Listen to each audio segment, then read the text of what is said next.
Olá, está começando o Religare, Conhecimento e Religião. A arte está ligada ao espaço sagrado, seja na tradição da Igreja do Oriente, seja na do Ocidente. Até o primeiro milênio do cristianismo, a imagem do Cristo Pantocrator representava o Senhor do Universo. Com a divisão da Igreja romana e ortodoxa, essa imagem foi sofrendo mudanças de interpretação. Qual a relação entre a dimensão pedagógica e religiosa da arte? Aqui no estúdio eu converso com Vilma Tomaso, ela é professora do Museu de Arte Sacra de São Paulo. Como vai, Vilma? Um prazer recebê-la aqui no Religare. Prazer é meu, agradeço muito o convite, Flávio. Muito felizes, né? Nós Sim. estamos. Né? Este e outros programas estão disponíveis no nosso canal do YouTube. Para revê-los, basta procurar por Religare, Conhecimento e Religião. Vilma, que livro tão lindo, né?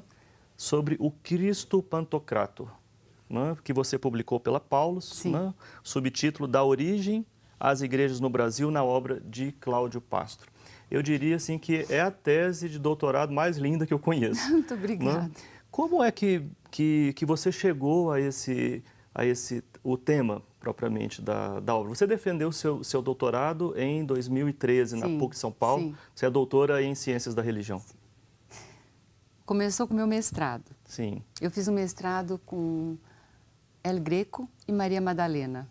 Maria Madalena na arte, né? Mas eu escolhi um pintor que é muito caro a mim, que é o El Greco. E eu achava a arte dele muito diferente, Flávio. Eu falava, mas o que ele tem de diferente, completamente diferente dos pintores, dos artistas da época? Estudando o El Greco, eu percebi que ele... Fiquei sabendo que ele era pintor de ícones na Grécia. Na verdade, o nome dele é Domênicos Theotokopoulos. E ele era mestre, pintor de ícones. E ele depois foi para Veneza e aprendeu a pintar a arte do Renascimento na época, né? A terceira dimensão, a perspectiva. E no final da vida ele foi voltando à arte icônica. Bom, eu comecei a estudar os ícones e fiquei apaixonada. Falei, vou fazer uma tese, vou fazer um doutorado sobre ícones. Mas quando eu já estava bem adiantada, eu pensava, o que isso vai servir para quê? E eu já conheci o Cláudio Pastro, tinha usado alguns livros dele no meu mestrado, e eu vi que ele tinha muita influência dos ícones. Entrei em contato com ele e fiquei maravilhada, porque ele tinha como inspiração a arte dos ícones também, Sim. a arte bizantina. E fui conversando com ele e vi que não só a arte bizantina, ele tinha outras influências. Por exemplo, a arte românica, desconhecida nossa, que foi uma arte que foi do século IX ao XI, do 9 ao 11, mais ou menos. E ele me mostrou essa arte que eu me encantei, que é uma arte não tão comum na Europa, porque as igrejas muitas acabaram, outras se transformaram foram decoradas depois com barroco, mas tem algumas igrejas, inclusive eu pude visitar algumas. E ele teve influência também de alguns modernos, de alguns pintores modernos, né? E me encantei com aquilo e tudo que ele falava eu ia pesquisando. Sabe o que aconteceu? Se tornou meu livro, minha tese, além do Cláudio Pastro, acabou sendo o quê? Uma história da arte no cristianismo, né? Sim, e nós poderíamos dizer que esse livro de história da arte no cristianismo,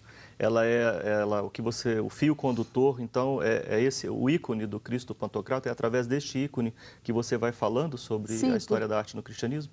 Também, porque o Cláudio, ele era uma pessoa muito crítica, mas crítica com posicionamento que depois você pesquisando, você vê que ele tinha as razões dele por isso.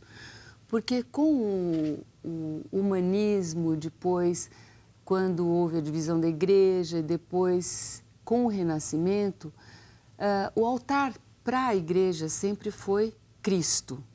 A Igreja Católica é uma igreja cristocêntrica, né? Isso desde o princípio.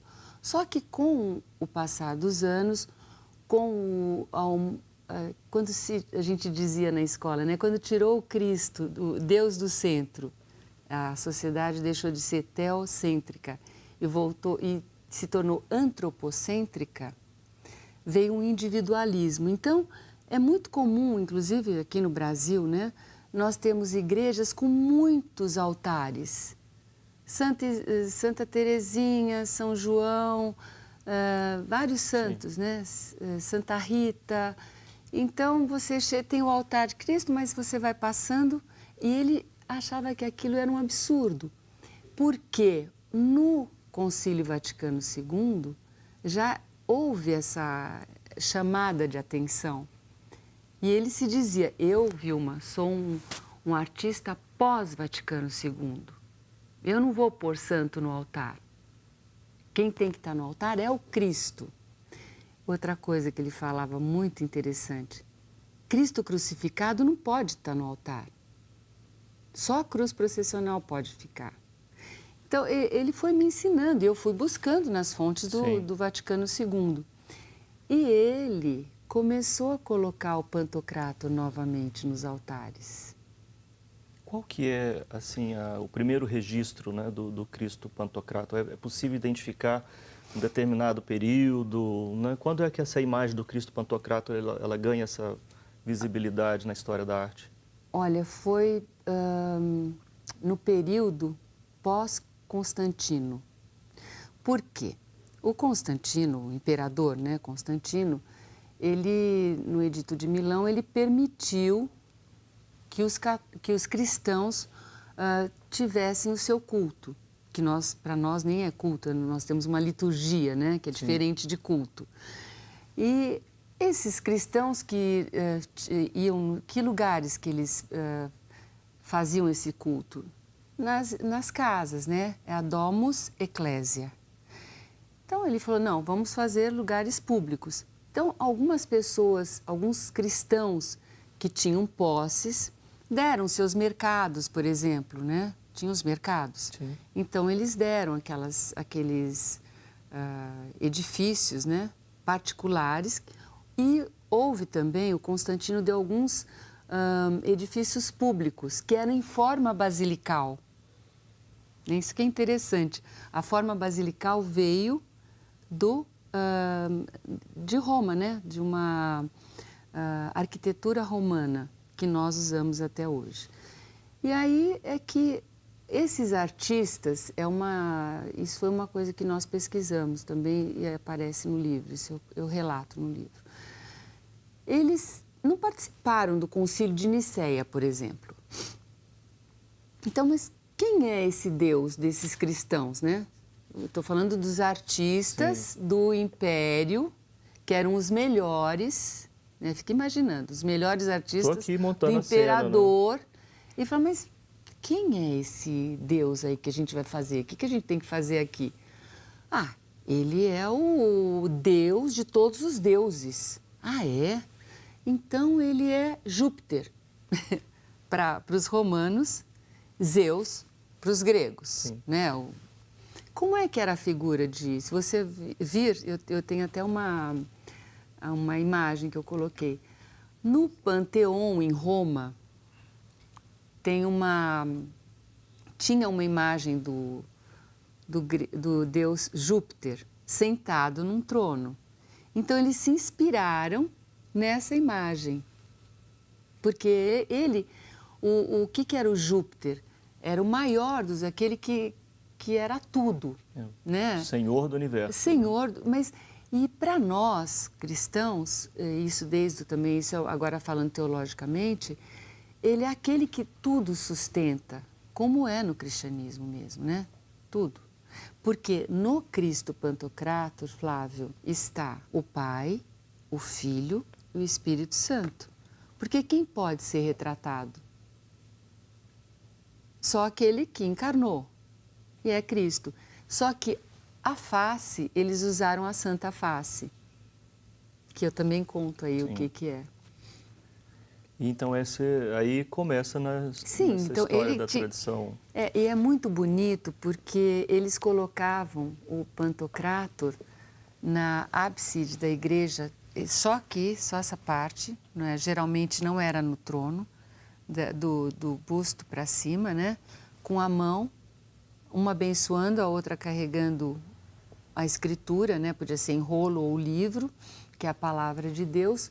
E quando o cristão entrava, quando o fiel entrava, ele sabia que ele estava trilhando o caminho para ele, para a eternidade. Quer dizer, a vida, isso dava um sentido para a vida. Então, tudo tinha um sentido, tudo era um símbolo, sabe? E as paredes das igrejas eram o autorretrato da igreja. Elas contavam toda a história da Escritura. Sim. Essas igrejas são muito... Algumas ainda existem, eu tive a alegria de poder visitá-las, sabe? Bom, então, nesse caminho, então, o atravessar a igreja é um ir em direção ao Cristo. E é interessante porque a vida toda era como se fosse um organismo, né? Na entrada das igrejas, no portal, né? Existia muitas vezes o juízo final. Olha, você vê o que você está fazendo na hora que você sair daqui. Não vai esquecer disso. Então, as pessoas tinham mais esse sentido da vida, sabe? Da onde eu venho e para onde eu vou. Bom, nós vamos falar sobre essa dimensão pedagógica no próximo bloco. E nós estamos fazendo o sorteio de um exemplar do livro O Cristo Pantocrator, que é fruto de uma tese de doutorado da nossa convidada, Vilma Tomaso. O livro saiu pela editora Paulus, que cedeu gentilmente um exemplar para o sorteio. Quem quiser pode escrever para a nossa produção, religare@tvhorizonte.com.br é o nosso e-mail. Nós vamos fazer um breve intervalo, voltamos já.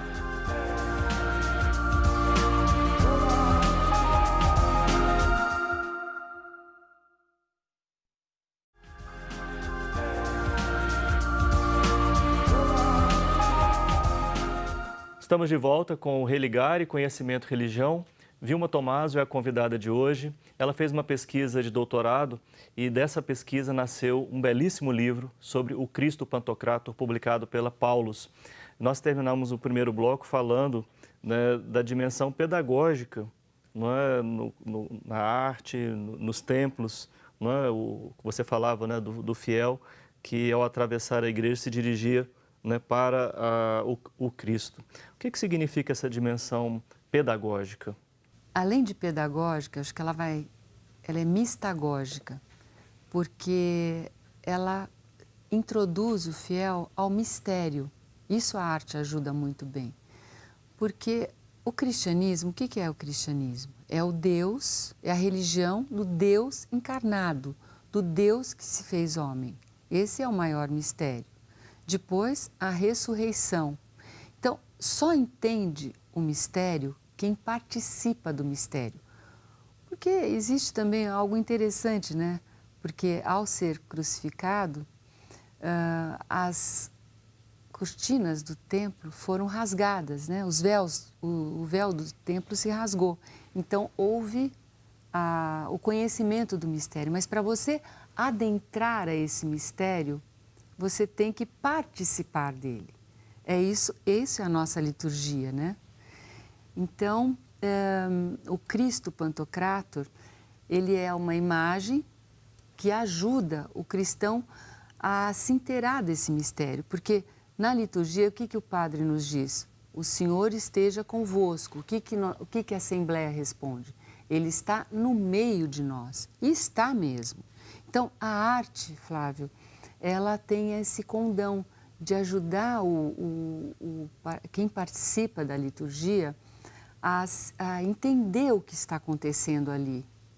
Porque é um acontecimento, é um evento, né? A cada liturgia é uma ceia pascal. Essa é a dimensão mistagógica. A dimensão mistagógica da arte, né? Então, por que ali o Pantocrator? Por que não o crucificado? Porque se for o crucificado, nós ficamos na Sexta-feira Santa. Nós não vamos para o domingo de Páscoa. A cruz deve existir sempre ali, mas não no altar. Sim. Essa é a influência que você dizia, né, da reflexão do Cláudio Pastro, sim. também para a sua própria reflexão. Você falou no primeiro bloco também, Vilma, sobre o início, né, do Cristo Pantocrato na igreja em Roma, etc. Mas com a divisão, né, entre igreja latina e igreja do Oriente, nós poderíamos falar em alguma distinção na concepção do Cristo Pantocrato? Há algum impacto significativo no campo da arte, por exemplo? Sim.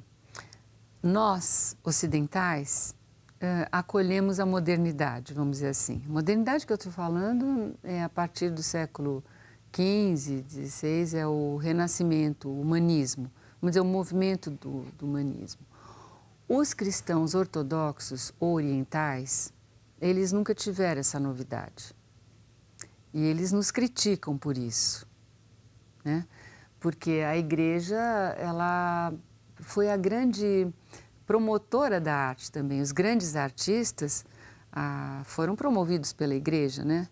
As maiores obras, por exemplo, de Michelangelo, não estão em lugares privados, elas estão nas igrejas. Isso, a igreja foi grande nesse quesito, vamos dizer. Mas eles não, eles sempre conservaram a arte do ícone, porque eles entendem, e como nós devemos entender também, que a arte é um serviço litúrgico.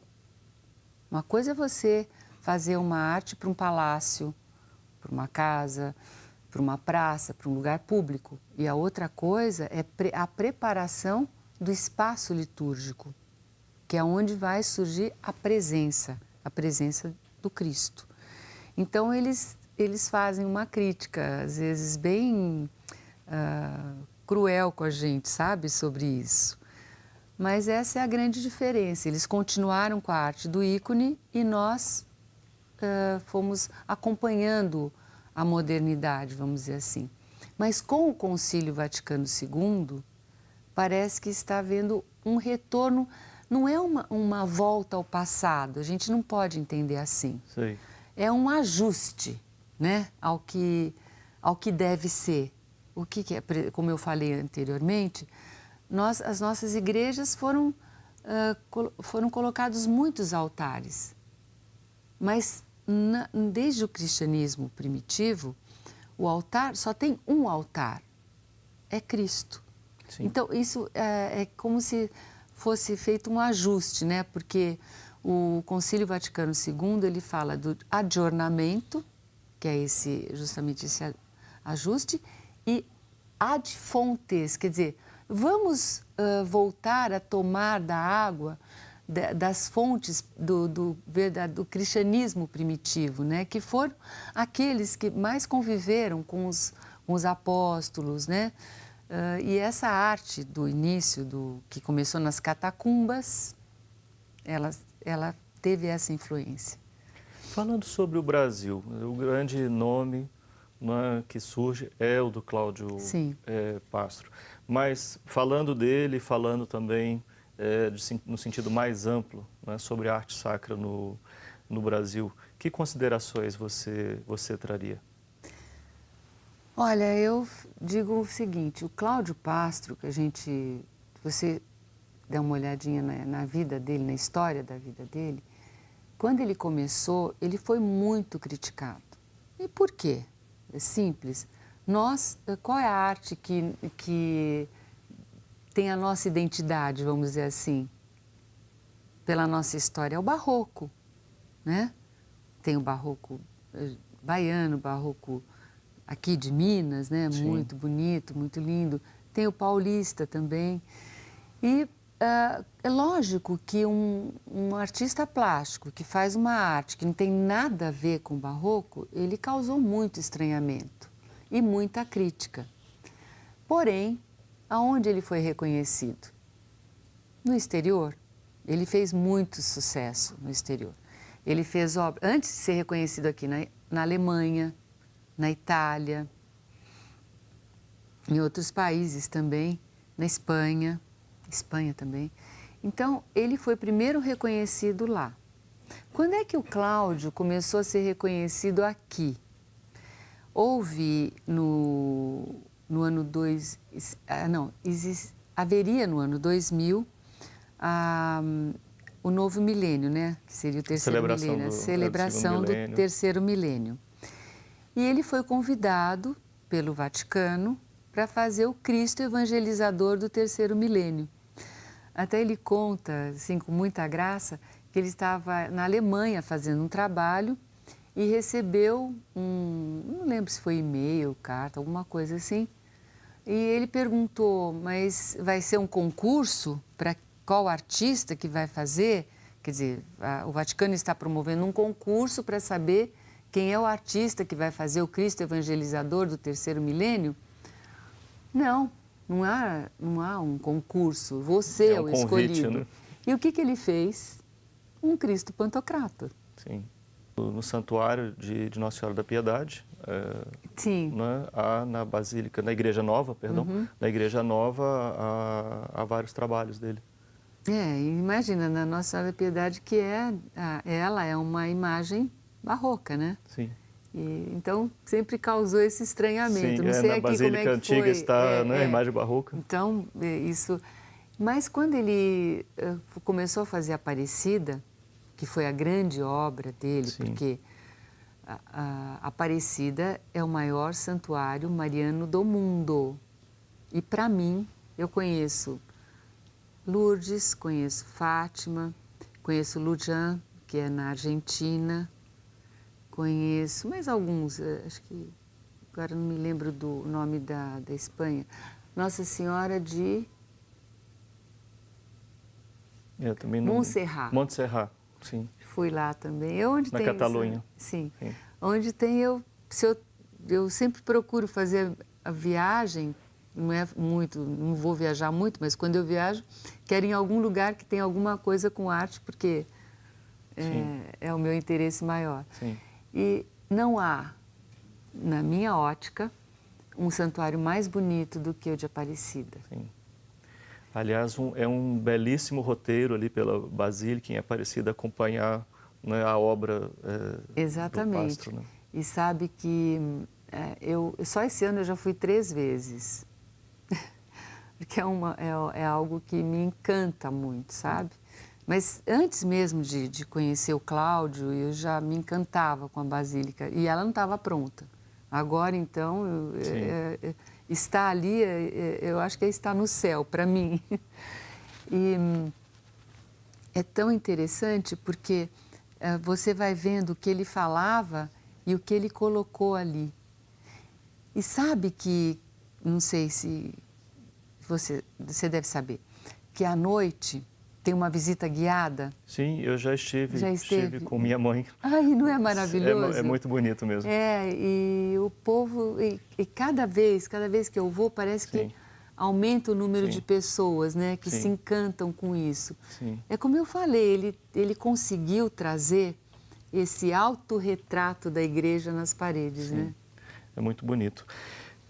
Vilma, nós vamos concluir a nossa conversa. Eu quero dar os parabéns, né, pelo seu trabalho, recomendar, né, o livro aos nossos telespectadores, O Cristo Pantocrator, uma obra belíssima da nossa convidada, publicada pela Paulus. E se você tiver interesse e quiser participar do sorteio, pode escrever para a nossa equipe através do e-mail religare@tvhorizonte.com.br.